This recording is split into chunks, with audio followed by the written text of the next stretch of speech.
This is Lynn and Lucy's reporting.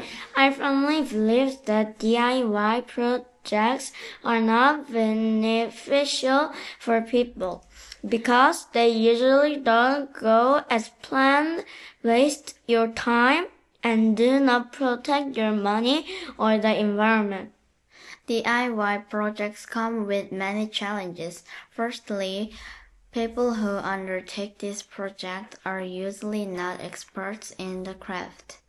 So they may have difficulties planning the steps and following through with them. The materials can be expensive.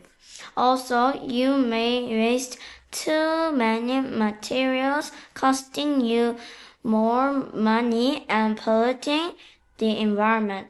Wait! If you like this video, Like and subscribe.